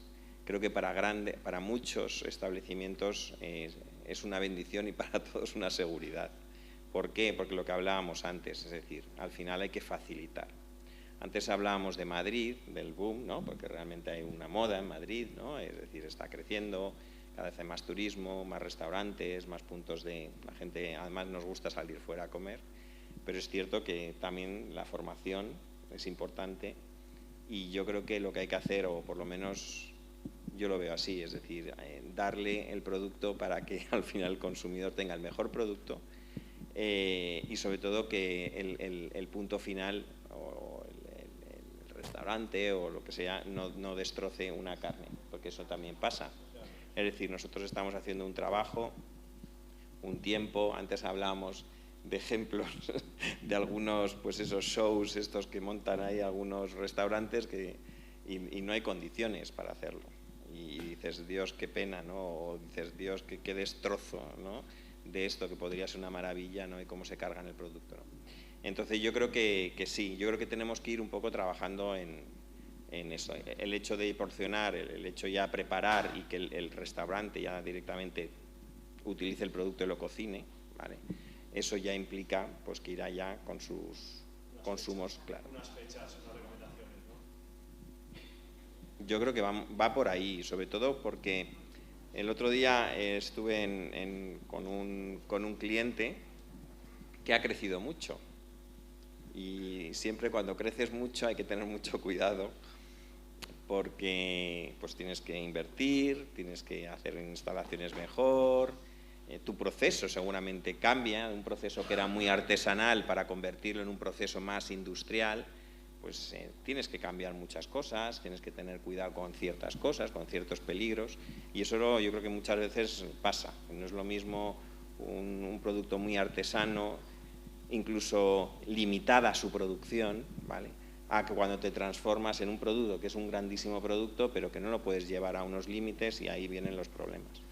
Y por eso yo creo que el tema del dar esa facilidad, dar ese producto listo para consumir, pues al final facilitas, primero, que el consumidor tenga mejor producto. Creo que esa es mi opinión, no sé si. Yo hago todo lo contrario al grupo Los Norteños. Yo vendo las piezas enteras con la etiqueta del matadero, porque al final, si estás realizando una labor de maduración, después cogerlo, pulirlo, envasarlo. Es la frase, es que ¿a quién quieres más? ¿A papá o a mamá? Los norteños tienen su mercado y Cárnicas Lío tiene el suyo. Es verdad. Cada uno sabe lo que tiene que vender y cómo lo tiene que hacer. Ni lo de él es lo bueno, ni lo mío es lo malo. El que compra, pues lo que decía de los pequeños comercios, tú sabes que si quieres tener las chuletas envasadas al vacío y porcionadas, o quieres tener la pieza para que el cliente la vea y decir, ¡guau, una chuleta de esas! O ¡guau, una chuleta envasada que llegas a casa, la cortas y a la sartén. Todo vale, pero cada uno decide lo que debe o no debe hacer, o lo que le gusta. Es verdad. Bueno, en el caso de establecer unas fechas de caducidad a estos productos, pasaría lo mismo que en cualquier otro canal de una ternera. Claro, de consumo preferente. Es que es muy complicado, porque al final el problema es que en muchos casos, lo he expuesto anteriormente, los minoristas compran a un proveedor autorizado y lo que hacen es almacenar hasta que se comercialice. Es decir, a lo mejor no pretenden seguir madurando, pero claro, la venta de ese producto es un producto premium, no es para todos los públicos. Puede tener una rotación de hasta 2, 3 semanas, o sea, no compran semanalmente como hacen con otro tipo de canales de vacuno. Entonces, establecer unos límites en la venta, al igual que en cualquier otro canal de vacuno, yo creo que es muy complicado. No sé si aportaría, no lo sé, que a lo mejor no lo veo desde una perspectiva, no sé cuánto sería el beneficio de aportar eso o no, porque quizás a lo mejor lo que haríamos es más desperdiciar y tener que eliminar ese producto.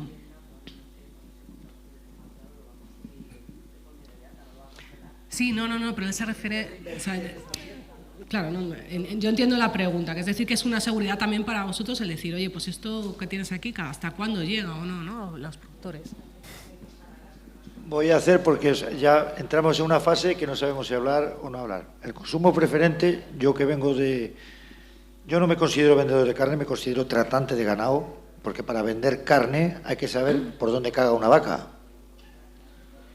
Que mucha gente compra carne desde un ordenador, quiero esto. Yo vengo desde el origen, que es lo que me ha enseñado mi padre toda mi vida, que el género bueno siempre se vende. Pero bueno, por no alargarme. Consumo preferente, yo lo comparo, estaba diciendo a él, antiguamente, no sé si los que estáis aquí lo conoceríais, cuando tú comprabas un animal había una cosa que se llamaba talón, que ponías, te debo 100.000 pesetas, vas y vas al banco y las cobras. Y después pasaron los pagarés. Consumo preferente en la carne, tú compras pensando que vas a vender mañana o pasado, pues en los pagarés ponía, me comprometo a pagar en el vencimiento indicado, pero que faltó que poner entre paréntesis si tengo dinero. Consumo preferente es lo mismo, si lo vendo, lo vendo, y si no lo vendo y se queda. Y si no lo vendes, ¿qué haces? ¿Lo tiras? Había que tener una pequeña tilde, ¿no? Una rata que poner. Bueno, tenle un poco de tiempo más, porque ¿cuánto, Dani?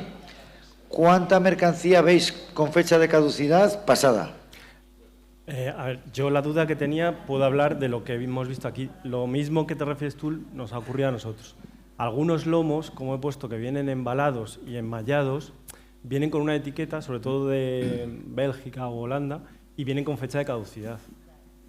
Claro, aquí le quitan la malla, lo cuelgan, se te queda la etiqueta y se caduca. Pero ese mismo lomo, si lo envían en un medio de transporte colgado, no le ponen etiqueta y el producto es el mismo. Bueno, pues hay dudas y no. La chuleta envasada al vacío tiene que tener una fecha de caducidad. El lomo, pues no. A mí me parece que no.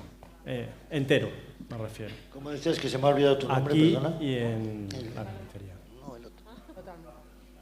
Miguel Ángel, como decía Miguel Ángel, os dais cuenta de que al final tenemos el producto que tenemos aquí y estamos hablando de otros productos que vienen de un sitio que lo hacen peor que nosotros. Y nosotros encima nos quejamos. Los de fuera de España nos compran casi todo a los españoles porque lo hacemos bien, jamón, patatas, alubias, y a nosotros nos venden lo que ellos no quieren. Entonces aquí estamos en un debate, que eso habría que hacer, alguien tendría que hacer otro debate, qué es lo que queremos, qué es lo que tenemos y a dónde queremos llegar. ¿No? Te lo compro porque decías que tú eres mucho de cuchara. A mí me encanta la cuchara también. Pero es que esto, las grandes distribuciones compran patatas de la baja valía porque es más barato.